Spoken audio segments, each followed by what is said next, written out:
Namaste, konnichiwa, jai hind. Welcome to the Thenupurtewarishow. Army, Indian Army, the shield that defends India.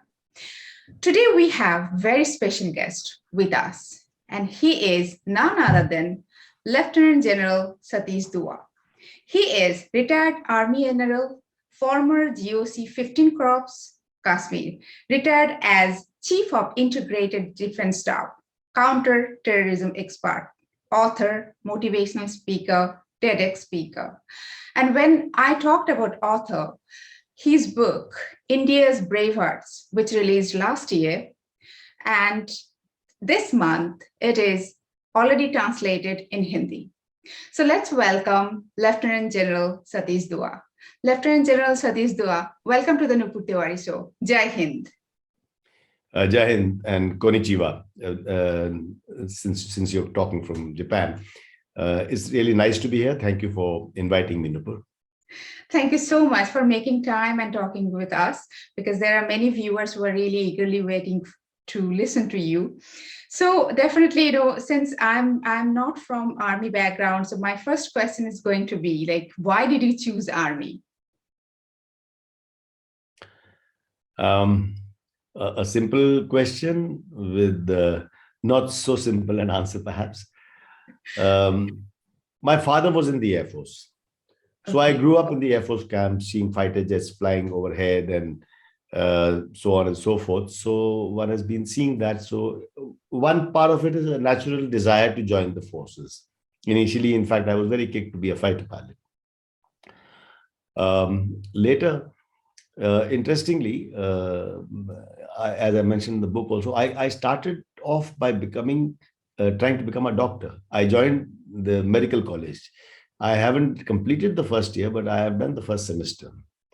And but I got the call letter from the National Defense Academy later, because the process of selection, interviews, and merit list takes a little longer. When I got the call letter, I decided that I want to join. I want to change, and why? Like I mentioned to you, there are two incidents which have had a great impact on me.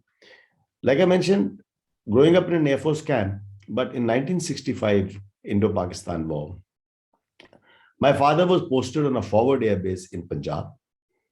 And when there were air raids at the airfield, we would see the enemy aircrafts flying overhead, and there would be the air raid sirens, and we all had to come and jump into trenches. I was a child then, studying in primary school. But I remember vividly all the scenes when the firing would be taking place, traffic and shells would be flying in the air. And as a child, one did not understand that. All we understood that we had to run and get into a trench. So, but later, as we grew and understood more about the war and the destruction is caused, so that's one impact on a very impressionable young mind. That's one incident that left an impact. Secondly, when in my teens, somebody gave me a book called Reach for the Sky by Paul Brickell. It is the story of Douglas Bader, Royal Air Force pilot in Great Britain. He was an amputee. Both his legs had been cut in different air crashes. And yet with two amputated legs, he was flying. He got permissions, he passed through the fitness test, and he was a fighter pilot during World War II.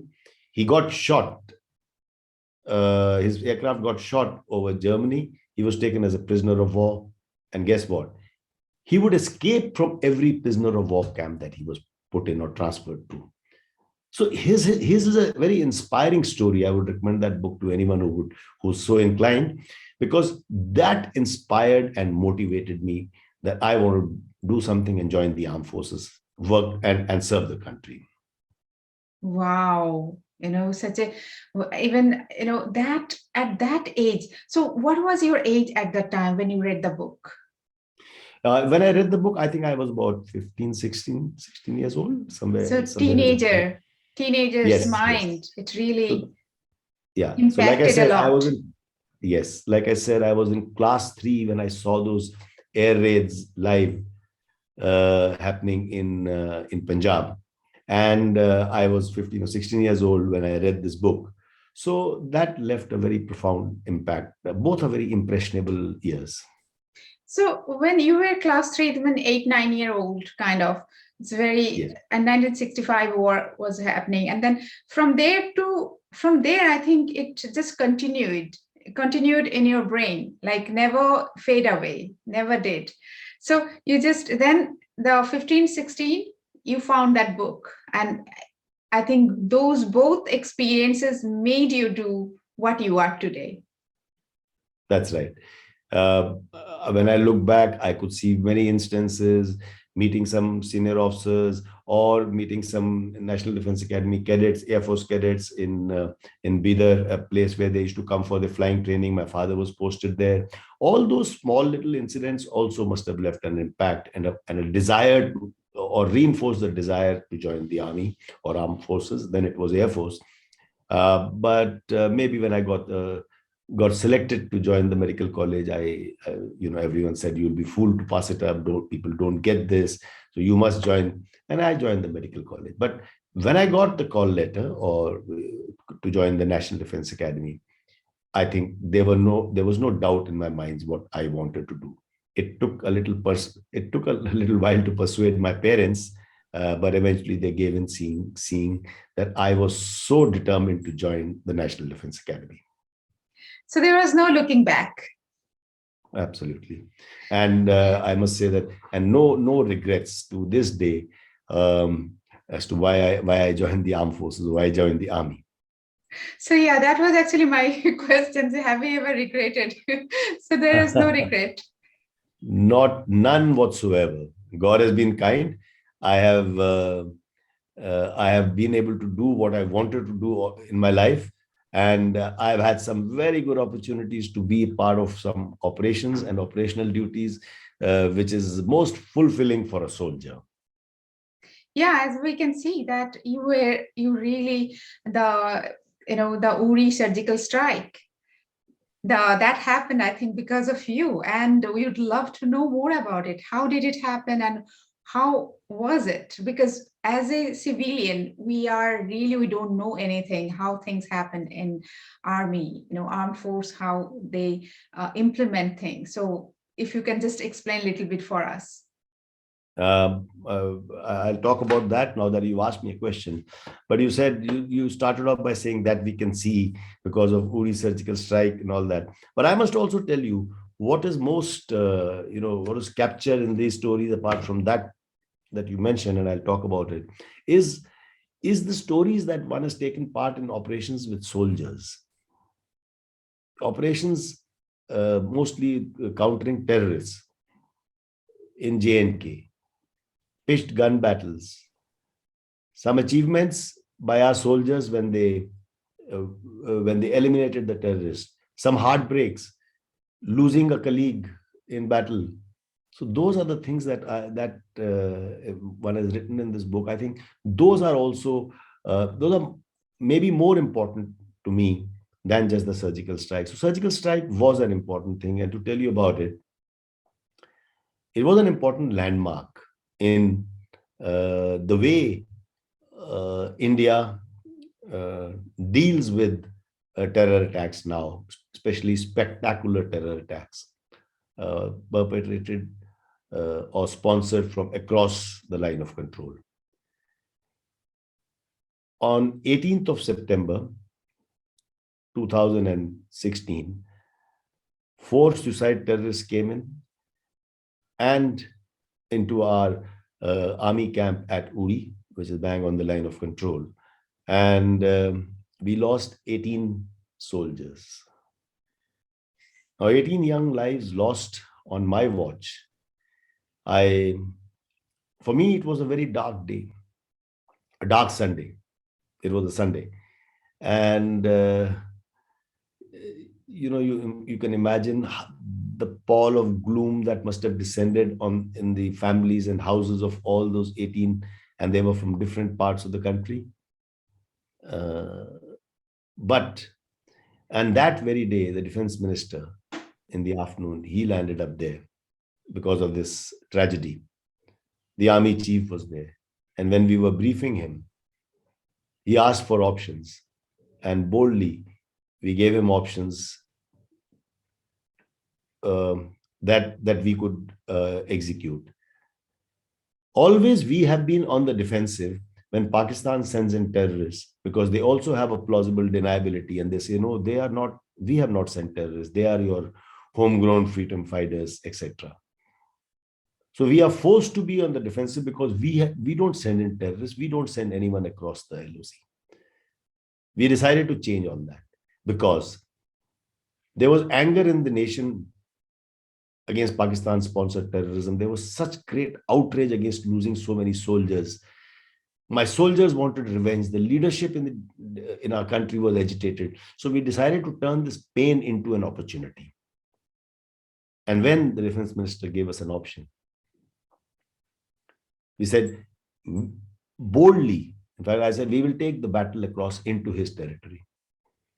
We will go and strike at the heart or at the roots of terror camps, where terrorists are trained, sheltered, they stay there till they are infiltrated across the line of control into Jammu and Kashmir. And that's what we did. At multiple points, we went in, somewhere less, somewhere more, but a couple of few kilometers inside the line of control, and struck at those terror camps, caused heavy casualties. And what's more, we returned without a scratch, without a single casualty to any of our soldiers, which is a very rare thing. So I suppose fortune favors the brave. But there it was. And for the first time, not only did we carry out this bold and a daring riposte, we took ownership. Our country announced to the world that we have done it. Unlike Pakistan, which says, no, we haven't sent them, they are not ours, till we hand over dossiers and evidences to them. Here, we took ownership. We said, we have done it. And we have done it because you did, Uri. And we don't want to escalate the matters any further. So that is what makes it different from any other skirmish on the LOC. The ownership part. It was announced in a press conference. So that brought a paradigm shift in way we looked at such incidents. In fact, it also set the stage for 2.5 years later, when a Pulwama terror attack happened. India launched precision airstrikes in Jabba Top, at a terrorist camp in Jabba Top near Balakot, which was deep inside Pakistan. So with such actions, we had shed the soft nation tag that India carried for so long. So how did it change? You said we always were defensive, like we always never send, never really, we just defended that, yes, they're coming, we have to defend ourselves. That is, and after Uri, it became really totally different. Like, yes, we can go and we can kill you, we can destroy your terrorism, a terrorist camp. Did it change the confidence of Indian Army? Absolutely. It changed the confidence of Indian Army. It made Indian Army more confident about taking such decisions. More than that, it is important that in the enemy's mind, now there is this fear that it can happen again. Earlier, we used to lay an anti-infiltration grid. We would have patrolling, ambushes, temporary posts were established in likely infiltration routes, mines were laid, obstacles were laid, and sensors were put up there so that we could detect movement, and many such measures were taken. Now, anti-infiltration measures have to be instituted by the Pakistan Army as well, because they would fear that we could infiltrate and carry out raids. So there is a fear in enemy's mind. Absolutely. So you tie down their troops as well. Their soldiers would also be tied down, expecting infiltration. When you expect infiltration, then it is it is something that you're not sure about. When you're not sure about something, it creates anxiety. It also places a lot of strain on soldiers and troops who have to continue to keep a vigil 24/7. And keeping a vigil 24/7 adds to the strain, both mental and physical. So that is how we've turned the thing.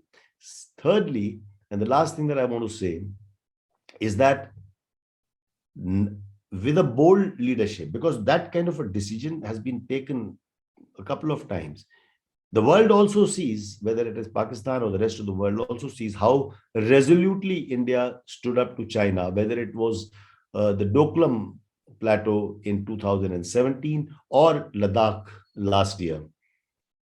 To any misadventure from the Chinese army, the People's Liberation Army, Indian army stopped them. That pitched battle in Galwan, or at several other places, wherever they had those designs, they were thwarted, they were stopped. So the point I'm trying to make is this shows that there is a shift in our thinking as both at the level of leadership and at the level of execution by the armed forces. Wonderful. Actually, now we are going back to your book. Actually, would love to know about your book, India's Brave Hearts. What really inspired you to write that book? And for the viewers, we would love to know that what is inside in that book. So this book is 12 consists of 12 stories. And what inspired me to write the book is the fact that whenever I would, after my retirement, I was invited to give talks, motivational talks, whether it is TED Talks or to other colleges. I would obviously take the help of some anecdotes from my 4 decades of service in the army. And several of them were in the operational areas or connected with some operations. And that evoked a lot of interest amongst the youth, especially. Then there were several requests that why don't I put it in a book? And that's the reason why I decided to put all this in a book and pay tribute to those brave hearts who risked their lives. Some of them did not even come back alive, who risked their lives so that you and I can live without fear.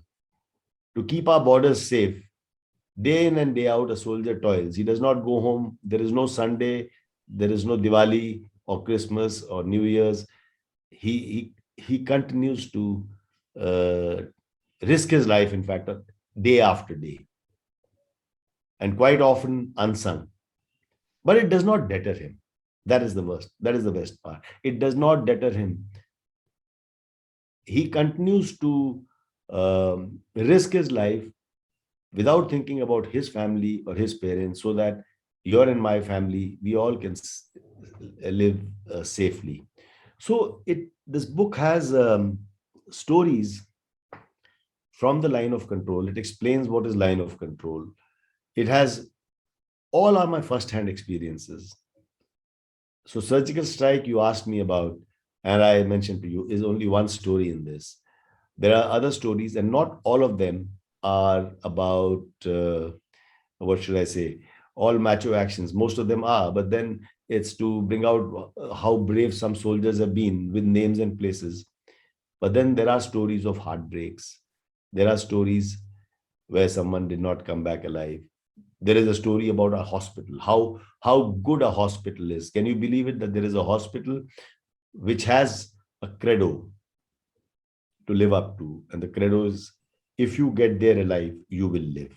Now, that is the kind of, in Srinagar, in heart of Kashmir, there is in the army cantonment, there is this 92 base hospital of the army. And this is a tagline that hospital lives up to. And this tagline has not been designed by any medical officer or the hospital itself. It has been given, it has been conferred upon them, informally, of course, by the soldiers who live there, who operate there. Everyone carries that belief that if you reach there alive, you will live. So there is a story of that hospital. There is a story of a woman in the village, which is not connect. She was not with the army, but then there's a very poignant tale. There is a story of a couple of widows getting remarried. So all in all, and some story of some youngsters who who medically from that same very hospital that I spoke about, he was told to go home on leave because he deserved some rest. But he insisted, he chose to stay back. I went to the hospital, I asked him, son, why don't you want to go? He says, sir, I want to be with the boys. You know, endearingly, we call our soldiers as boys. He was a young boy himself. And he said, I want to be with the boys. You know, his boys are special forces officers. He was a special forces officer. His boys are special forces soldiers, all of them in their 30s and 40s. And this young man, this young lad is commanding them. And he said, I want to be with the boys. Seeing his Josh, I said, Doc, let him do what he wants. And I said, happy hunting, son. I ruffled his hair and went away. 2 weeks later, I saluted his dead body in a casket. That is the stuff these youngsters are made of. He would have gone home. He would have been resting home on leave. And no matter how many times I've related the story, I get goosebumps every time I try to talk about Pawan. I won't say more on this because maybe you should read the story. And there are many more such poignant tales. When you hear about Gopi Rathod, a man who asked me to catch a snake, the young boy who asked me to catch a snake with one stick in hand, I did it. And that's another story. And years later, he comes back into my life in the Rashtrapati Bhavan, the presidential house in India, at a function. And he walks up to me and says, sir, I was the school boy who told you to do this. I was a commando instructor as a captain. When there was a school group and I was showing them how to catch snakes and take out the poison. And so there's, without digressing into that, this boy walks up to me, this young officer says, I was that young lad. And a couple of years later, we lost him to terrorists. He got Shaurya Chakra, but we lost him in Kashmir. So I have tried to put together such tales, such boys, such officers, such soldiers, and there are many more of my sometimes of what I have not been able to achieve. So anything that went wrong, the responsibility is totally mine. That's the kind of ethos I carried. But all the good work done, everything goes to the soldiers who executed those operations. And I've been with them. It is heartwarming to even recall all that. I'm sorry, I'm getting carried away. Yeah. No, actually, yeah, I couldn't stop my tears. I would like to tell the viewers that we always follow the Hollywood, Bollywood, especially the Bollywood, stars, and just who was inspired by who. I'm not saying that not to follow them, but I think in this book, the way you mentioned the real hero story, and that young boy who was inspired by you and just joined army, and all those stories, that I think for our youth, the nation should know about those stories, and they are real heroes. It's not that on the silver screen somebody is fighting and somebody helping him to fight. It's not that. These are the real stories from the real war, the real life stories. So I'd like to request all the viewers, please read this book, India's Brave Hearts, or the Hindi version also there, the Bharat Ki Javas. Please do read, and you should know about India's real heroes. So I'm just, I'm going back to your work again. You retired as Chief of Integrated Defense Staff. So we'd love to know about what actually that is and how did you work? Well, Integrated Defense Staff is a tri-services organization. So there is this Army, Navy, and Air Force are three services. In India, we have only three. Like the US has four. They have Marine Corps as well. Or some other countries would have some different thing. But normally, Army, Navy, and Air Force are three services. And there is an integrated defense staff. That means where all three are integrated, because increasingly warfare today is changing, and it's all about integrated warfare. No longer can we work and fight in silos. And that's happening the world over. In fact, India is rather late in doing this compared to other countries, especially the bigger militaries have all integrated. So integrated defense staff is the fourth headquarters. Army, Navy, Air Force are three headquarters, and it is the fourth headquarters. So I was the chief of that headquarters. India did not appoint a chief of defense staff till very recently. Okay. And today, we have a chief of defense staff. General Bipin Rawat is the first chief of defense staff. He was appointed last year, on 1st of January, 2020. So before that, I was the integrated, not right before that. There have been many in my in the same appointment. So I was holding that chair. What actually happens in this headquarters, to give it to you in the gist, is it coordinates the activities, the operations, the training between the three services, and it also coordinates the capability development of the three services. So I will leave it at that. But I will also add that now that there is a chief of defense staff, we are on the path to operationalize it. That means it will no longer only coordinate the training and activities and capability development. Eventually, integrated operations means that all the operations, when integrated entities are functioning in different parts of the country, in operational entities, then the chief of defense staff and the integrated defense staff will coordinate the operations as well. So that in gist is what the integrated defense staff does. I have been into counterterrorism most of my life. And for me, it was a refreshing change and something good to, it was good to be able to contribute towards this integration, towards this integration of the three services, because this is the way future battles will be fought. So you also went to Vietnam as a defense attaché. So how was the experience outside of India in being in Vietnam? Well, serving anywhere outside the country, especially in an appointment like the defense attaché, it's a diplomatic appointment. You meet with your counterparts and more of all the countries. So it firstly it does improve your world vision. It broadens your horizon. So that was a great learning. But especially a country like Vietnam, I have been a great admirer of General Vo Nguyen Giap or President Ho Chi Minh. The way they fought a very long, nearly 2 decade long struggle against the American army. The way they fought against Imperial France, because it was a French colony initially, and later how they also fought against they had a border war in 1979 with China. So one has been a great admirer of the way the Vietnamese army has been able to acquit itself in these operations. It is the size of Rajasthan, but look at the strides it is taking. So there is something great to learn from them.